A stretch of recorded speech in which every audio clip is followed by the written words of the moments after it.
Que la gloire, que la louange, que l'honneur, que les acclamations, les actions de grâce reviennent à Jésus-Christ, notre Père, notre Seigneur et notre Dieu. Ce que j'ai vu m'a effrayé. Ce que j'ai vu m'a effrayé. Nous sommes au numéro 2. Je suis en train de vous relater ce que le Seigneur m'a montré cet après-midi, qui m'a beaucoup effrayé pendant que j'étais en train de lire le livre d'Amos au chapitre 5. Pour ceux qui m'ont suivi tout à l'heure, je continue. Et pour ceux qui n'ont pas suivi le précédent live, je vous conseille d'aller l'écouter afin de comprendre comment le Seigneur est en train de nous parler. Jésus-Christ est grand, il est bon, il est notre Dieu et il nous prévient, il nous avertit. C'est pour que nous puissions échapper à ce vent. Jésus est bon. C'est effrayant. Oui, c'est effrayant. Mais c'est rassurant parce que nous sommes des personnes averties. Nous sommes des hommes et des femmes avertis. Alors, et j'aimerais donner rendez-vous tout à l'heure à mon frère. J'ai un bien-aimé qui m'avait contacté du Québec, qui avait des problèmes de santé. Il y avait des problèmes de santé, donc tout à l'heure, parce que je ne sais pas comment le joindre, tout à l'heure, que le Seigneur m'aide, je vais revenir parler à ce frère de ce que le Seigneur m'a montré à son sujet. Je reviendrai tout à l'heure parler à ce frère qui m'a écrit du Québec, qui devait passer par une intervention chirurgicale. Mais par la main du Seigneur, cette intervention chirurgicale n'aura pas lieu au nom de Jésus.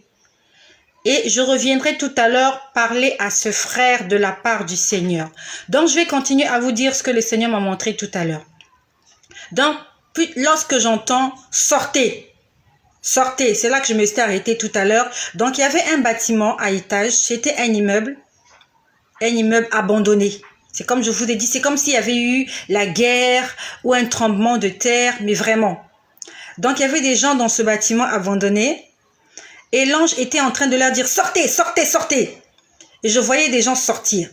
Et on leur demandait de sortir. Au départ, on a entendu la synagogue de Satan. Donc, on leur demande de sortir de la synagogue de Satan. Alors, ne me demandez pas de vous expliquer parce que je ne fais que vous dire ce que j'ai entendu et ce que j'ai vu. Je n'ai pas eu le temps de demander au Seigneur de m'expliquer certaines choses. Mais le Seigneur leur demandait de sortir de cet endroit. C'était un ange, pardon. Il y avait un ange devant la porte qui leur demandait de sortir vite. Il leur disait, faites vite, sortez, sortez, parce qu'il allait avoir une deuxième vague de désolation. Après, je vois écrit 2020. 2020. 2020, c'était l'année dernière. Aujourd'hui, nous sommes en 2021. Nous sommes au mois de mars 2021. Donc, je vois écrit 2020. 2020. J'ai pas compris. J'ai pas compris, mais j'ai compris. Et toi aussi qui m'écoutes, tu n'as pas compris, mais tu comprends. Parce que le Seigneur est en train de nous parler d'un vent. Il nous a parlé de 3 vents, pour ceux qui ont suivi tout à l'heure. Quand le vent est passé, le vent m'a dit, tu es ma fiancée, attends, je vais venir te chercher. Mais il m'a dit, je fais 3 tours. Donc le vent va faire 3 tours. Il va y avoir, c'est comme s'il va y avoir 3 fléaux. C'est comme s'il va y avoir 3 fléaux. Et le vent a commencé en 2020. Donc le premier vent, c'était en 2020. Et nous savons tous que le monde a été bousculé en 2020 à cause du Covid-19. Donc le Covid-19, c'est le premier vent, la première désolation. Ça a semé un carnage. Il y a eu des morts, il y a eu des rescapés. Sauf que parmi les rescapés, je vous ai dit tout à l'heure, je te conseille d'aller écouter la vidéo tout à l'heure. Il y avait des gens qui ont entendu l'appel de l'ange qui leur demandait de sortir. Il y avait des gens qui s'étaient réfugiés comme dans une salle de sport, comme dans un stade. Vraiment, c'était un endroit très beau, très moderne. Mais Ils n'ont pas vu l'ange. Ils n'ont même pas entendu. L'ange n'a même pas parlé.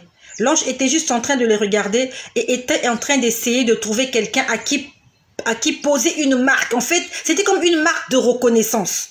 Que celui-là nous appartient ou m'appartient. Sauf que l'ange n'a trouvé personne. Et j'ai vu aussi une famille sortir des décombres. Cette famille-là, je ne sais pas. Je ne sais pas qui est cette famille. Je ne sais pas. Mais Dieu nous parle des choses spirituelles qui vont se manifester dans le physique. Il y a eu un premier vent et ça a commencé en 2020. Il y aura une deuxième vague, un deuxième fléau. Je ne sais pas ce que ça sera. Et il y aura un troisième. Mais il n'y aura pas de quatrième. Après le troisième, ça sera la fin. Alors, est-ce que le troisième fléau va arriver après l'enlèvement ou avant l'enlèvement? Je ne saurais vous dire. Parce que je sais que le Seigneur m'a dit, il reste un événement avant qu'il ne vienne. Pour ceux qui me suivent, le Seigneur a dit qu'il ne reste qu'une cloche. Quand la dernière fois le Seigneur nous a parlé, c'était il y a de cela quelques jours, je vous ai dit que j'ai vu une robe. Et cette robe avait des clochettes tout au bord de la robe. Et le Seigneur m'a dit, je ne sais pas exactement combien il y avait de clochettes au départ. Il m'a dit qu'il ne reste qu'une clochette. Et cette clochette était en or. C'était une clochette en or. Il m'a dit, il ne reste qu'une clochette. Et le Seigneur m'a aussi montré des lampes allumées, des ampoules. Pour ceux qui m'ont suivi la dernière fois, quand je vous ai parlé, je ne sais pas comment j'avais titré ce message-là, quand je vous ai dit ce que le Seigneur m'a montré dans la nuit, là, voilà, c'était dans la nuit, voilà, il y avait 7 lampes allumées. Et sur les 7 lampes allumées, il y en a déjà 6 qui se sont éteintes. Il ne reste qu'une lampe allumée. Le Seigneur aime ses enfants. C'est comme un professeur qui t'accompagne jusqu'à la salle d'examen. Et pendant que tu es en train d'écrire, il est à côté de toi pour te dire, c'est pas ça. C'est pas ça. C'est pas la bonne réponse. C'est ce que le Seigneur est en train de nous dire. Parce que s'il ne nous chuchote pas à l'oreille, nous allons manquer l'examen. Donc Jésus, ce qu'il est en train de faire, il est là. Il y a un examen à passer. Et il est là à côté. C'est comme les entraîneurs. C'est comme les coachs. Pendant qu'il y a un match de football, un tel va à gauche, l'autre va à droite. C'est ce que le Seigneur est en train de faire pour que nous puissions marquer le but, pour que nous puissions gagner la bataille. Il ne nous laisse pas abandonner à nous-mêmes. Ah, je leur ai donné les commandements, je leur ai donné le Saint-Esprit qui se débrouille. Non, il est là, il nous dit, va pas à gauche, attention, à droite. Non, ne fais pas ça, attention. C'est lui le coach par excellence. C'est lui le mari par excellence. C'est lui l'ami par excellence. Parce qu'il n'y a pas beaucoup de gens qui peuvent t'accompagner jusqu'au bout comme ça. Jusque dans la salle de l'examen. Il prend le risque d'entrer. Puis il se met à la fenêtre. Il te dit la réponse n'est pas bonne. Tu te rappelles pas de ce qu'on a vu en classe. Attention, 1 plus 1 est égal à 2. C'est pas égal à 6. C'est ce que le Seigneur est en train de faire pour que nous ayons de bonnes notes. Et que nous soyons validés. Que nous puissions passer tout cet examen-là haut la main. Donc, je vois 2020, c'est écrit 2020. Puis après, j'entends, prends un nouveau départ. J'ai entendu, prends un nouveau départ. Donc, c'est quelque chose de nouveau. C'est quelque chose qui n'a pas existé. Ou bien, il y avait un départ. On est arrivé au terme du premier. Et là, il y a un nouveau départ. Donc, quelque chose de nouveau. Je ne sais pas si je me fais comprendre. C'est comme si on entre dans quelque chose de nouveau. Quelque chose que le monde n'avait pas connu avant. Et nous savons tous, avec l'histoire de Covid, c'est vrai qu'on dit que pendant la guerre, je ne sais pas moi, de Vietnam, ou je ne sais pas, la Deuxième Guerre mondiale, il y avait les bombes d'Hiroshima, ainsi de suite. Mais ça n'avait pas impacté le monde comme le Covid a impacté le monde. En ce temps-là, ça s'est passé quelque part, des gens se battaient. Il y a une certaine catégorie, des gens qui sont morts. Ce n'est pas arrivé dans tous les continents. Mais le Covid a impacté le monde entier sans exception. Tous les continents ont été frappés. Toute la race humaine a été frappée. Tous les individus de tous les âges, de toutes les couleurs, de toutes les générations. Les bébés, les nourrissons, les enfants, les adolescents, les adultes et les vieillards. Tout le monde a été concerné par le Covid. les Noirs, les Blancs, les Chinois, ainsi de suite. Nous entrons dans cette... En fait, c'est le nouveau vent, le nouveau départ. C'est ce que j'ai entendu. Prends un nouveau départ. Et non seulement que c'est un nouveau départ pour le monde, mais c'est aussi un nouveau départ pour toi. C'est un nouveau départ pour toi. Le Seigneur te demande de prendre un nouveau départ. Peut-être que le premier, tu l'as manqué. Tu n'as pas bien entendu la sonnette. Tu t'es trompé. Tu as eu un mauvais... Voilà, tu as eu fait un mauvais départ. Le Seigneur te donne une seconde chance. Un nouveau départ. Afin que tu puisses arriver au bout de ta course. Puis après, je vois une cuisine. Et ça fait un moment déjà que je vois cette cuisine. Pour ceux qui me suivent, la dernière fois, je vous ai dit comment j'ai vu la cuisine. Le Seigneur était en train de laver des plateaux. Il nettoyait les plateaux et il disait, mes fils et mes filles sont en train de se réveiller. Je crois que tu te rappelles. Ça fait quelques jours que j'ai fait cette vidéo-là. Le Seigneur était en train de laver. Il lavait avec de l'éponge. L'éponge en question avait de la mousse. Il frottait et il rinçait avec de l'eau propre. Et il mettait, les plateaux étaient suspendus dans les airs. C'était les plateaux argentés, couleur argent, argent blanc. Et tout à l'heure encore, je vois une cuisine. C'est toujours la même cuisine. Je vois la cuisine. Et dans la cuisine, il y avait deux seaux. Il y avait un seau jaune et un seau rouge. Donc, en fait, dans le seau jaune, j'ai vu un plat. Quand je dis un plat, en fait, c'est comme une assiette. Il y avait quelque chose à l'intérieur. Et dans le seau rouge, c'était plein d'assiettes. Pas des assiettes, c'était des plateaux. Plateaux argentés. Pas des assiettes. C'était on va dire des plats argentés. C'était en argent. Donc, je ne peux pas vous dire si c'était de l'or blanc parce qu'il y a aussi de l'or blanc. Mais moi, j'appelle ça couleur argent. Argent blanc. Donc, il y avait deux seaux dans la cuisine. Il y avait un seau jaune. Il y avait, je crois, un plateau à l'intérieur. Un plateau argenté. Un dans le fond. Il y avait le seau rouge. Et dans le seau rouge, il y avait plein de plateaux. Vraiment plein de plateaux. Sauf que les plateaux en question avaient été lavés, mais pas encore rincés. Parce que je pouvais voir la mousse sur les plateaux. Donc, c'est comme si on les a juste lavés avec de l'eau savonneuse, mais on n'a pas encore rincé. Le plateau rouge était, pardon, le seau rouge. Le seau rouge était plein. Le seau jaune, il y avait un plat à l'intérieur, argenté. Et à côté du seau jaune, il y avait beaucoup d'ustensiles de cuisine par terre sale. Beaucoup. Donc, ce qui était par terre sale, le nombre était supérieur à ce qui était dans le seau rouge. Donc, j'ai vu cette scène-là. C'était juste, j'ai pas vu quelqu'un laver quoi que ce soit. J'ai juste vu la cuisine. À l'intérieur de la cuisine, c'était comme une cuisine normale, comme la mienne, comme vous voyez là. Là, je suis dans ma cuisine. C'était une cuisine normale, avec un évier, avec tous les appareils qu'on peut trouver dans une cuisine, congélateur, réfrigérateur, ainsi de suite. Et il y avait, ça c'est pas par terre, c'était pas sur l'évier. C'était pas sur le levier, c'était par terre. Deux seaux par terre. Un seau jaune avec un plat à l'intérieur. Un plat de couleur argentée. Le seau rouge était plein de plats. Des plats déjà, on va dire nettoyés, mais pas encore rincés. Et par terre, il y avait une marmaille d'assiettes sales. Des plats sales. J'ai vu des marmites. J'ai vu, c'était la pagaille, c'était sale. Et je sais que tu as compris ce que cela signifie. Tu as compris. Tu as compris ce que ça signifie. Il y a beaucoup de gens qui n'ont pas encore été nettoyés, qui n'ont pas encore été lavés par le Seigneur. Et les personnes qui n'ont pas été lavées sont supérieures. Vraiment, le nombre est supérieur, plus, je ne sais pas combien de fois, que ceux qui sont lavés. Ceux qui ont été lavés occupaient un seau. Ceux qui étaient prêts à être lavés, il y avait une seule personne dans le seau jaune. Et ceux qui étaient sales, ils étaient comme ça par terre. Comme on dit en Afrique, c'était versé. Ils étaient versés comme ça par terre, il y en avait beaucoup. Puis après, j'entends une chanson. J'ai entendu une chanson. Et je vais chanter cette chanson. Et toi, si tu connais cette chanson, je t'invite à la chanter avec moi. C'est une chanson qu'on écoute sur les réseaux sociaux, à la télévision.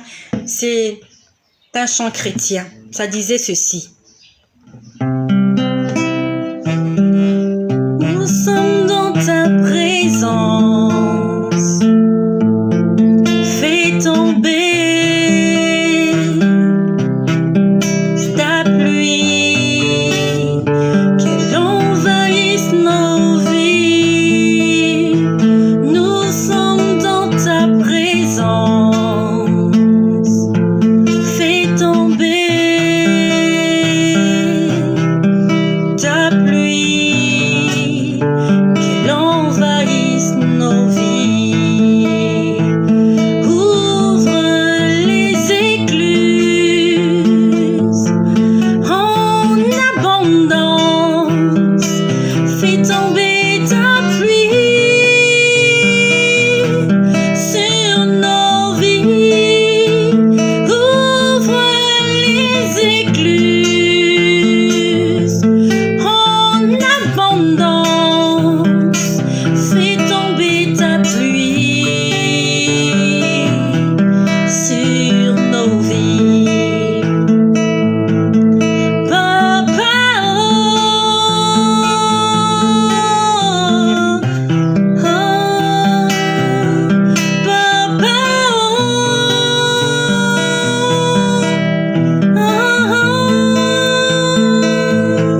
Papa,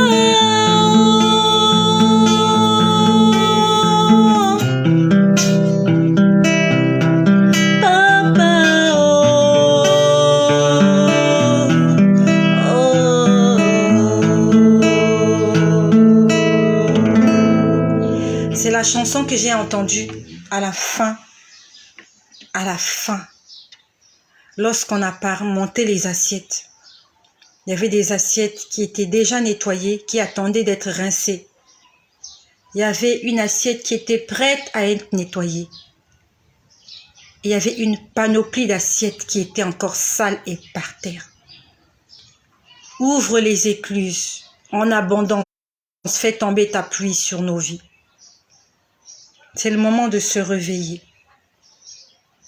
Puis après, j'ai entendu les eaux de Mara. J'ai entendu les eaux de Mara. Je suis pas venue prêcher. Je suis pas venue prêcher. Je suis venue vous dire ce que je vois et ce que j'entends. Moi, je ne prêche pas. Moi, je fais mon témoignage. Et je relate tout ce que le Seigneur me montre, me dit, me dicte. J'ai entendu les eaux de Mara. Lorsqu'on parle des eaux de Mara, pour ceux qui ont lu l'Ancien Testament, on parle des eaux de Mara dans Exode. Dans Exode au chapitre 15, à partir du verset 22, on parle des eaux de Mara. Lorsque les enfants d'Israël sont sortis d'Égypte, lorsqu'ils ont quitté la mer Rouge, ils sont entrés dans le désert. Et après avoir commencé la marche dans le désert, pendant 3 jours de marche, la Bible nous dit qu'ils n'avaient plus d'eau. Ils se sont dirigés vers cette source qu'on appelle Mara. Il y avait de l'eau, sauf que l'eau était amère. Les enfants d'Israël ne pouvaient pas boire cette eau parce qu'elle était amère. La Bible nous dit qu'ils ont commencé à murmurer. Et Moïse est allé consulter l'Éternel. L'Éternel a demandé à Moïse de jeter du bois dans les eaux de Mara afin que les eaux soient assainies, qu'elles deviennent potables. C'est ce que Moïse a fait. Lorsqu'il a jeté le bâton, les eaux ont été assainies, les enfants de Dieu ont pu boire de l'eau. Ils ont pu se rafraîchir, et eux et leur bétail. Les eaux de Mara, c'est l'amertume. Tu vois de l'eau, tu crois que tu vas aller te rafraîchir la gorge, mais tu vas boire de l'eau de l'amertume. Et c'est cette amertume qui a commencé en 2020. Ça ne concerne pas une partie des gens. Ça concernait tout le peuple d'Israël. C'est tout le peuple qui avait soif. Tout ceux-là qui étaient sortis d'Égypte. Ils sont sortis de la servitude. Et toi qui m'écoutes, nous venons d'Égypte. Nous sommes sortis de l'esclavage de l'Égypte. Et nous allons à Canaan. Sauf qu'avant d'arriver à Canaan, on doit passer par le désert. Nous sommes en train de traverser le désert. Et on nous parle des eaux de Mara. C'est quelque chose qu'on ne peut pas boire, qui est amer. Et il faut que le Seigneur puisse assainir cela. Et il assainit cela avec du bois. Et on peut encore parler de la même histoire similaire, une histoire similaire avec le prophète Élisée. La Bible nous dit qu'ils étaient en train de construire leur maison. C'étaient les disciples d'Élisée. Et pendant qu'ils construisaient la maison, on a dit qu'il y a un outil qui est tombé dans l'eau. Il y a un des disciples qui avait fait tomber un outil dans l'eau. Et c'était un outil qu'il avait loué, donc ça ne lui appartenait pas. Il est allé voir le prophète. Il a dit qu'on a fait tomber un outil dans l'eau. C'était une massue. Et il a dit que cet outil a été loué. Le prophète Élisée a jeté un morceau de bois. Et cet outil est remonté à la surface. On nous parle du bois. Qu'est-ce que le bois signifie? Je n'ai pas étudié cela. Savant que je ne commence cette vidéo que le Seigneur m'a enseigné sur ce bois. Et je lève ma main droite, c'est la vérité. Je ne suis pas allée étudier, faire des études recherchées. Parce que lorsque j'ai entendu les eaux de Mara, quand je m'apprêtais à faire cette vidéo-ci, le Seigneur m'a dit, voilà ce qui s'est passé pour les eaux de Mara. Voilà ce qui s'est passé avec le prophète Élisée. Et la Bible nous dit dans le Nouveau Testament, il a dépouillé les dominations. Il les a livrées publiquement en spectacle, en triomphant d'elles par la croix, à la croix. Et la croix était faite en quelle matière? C'était du bois. C'est sur le bois du calvaire que Jésus-Christ a remporté pour nous la victoire. C'est sur le bois du calvaire qu'il a de son sang payé afin que nous soyons rachetés. C'est ce bois-là qui nous donne la vie aujourd'hui. Et c'est ce bois dont nous avons besoin afin que les eaux de Mara soient assainies. Afin que ce qui est tombé dans les profondeurs, ce qui n'est plus visible, revienne à la surface. Tu as besoin du bois. Le bois de Jésus. Nous avons besoin de la croix. C'est à la croix que tout est accompli. Et si nous ne prenons pas cet acte-là, si nous ne faisons pas recours à cet acte-là, à cet homme-là qui a payé de son sang, afin qu'aujourd'hui, toi et moi, que nous ayons la vie, alors les eaux de Mara resteront amères.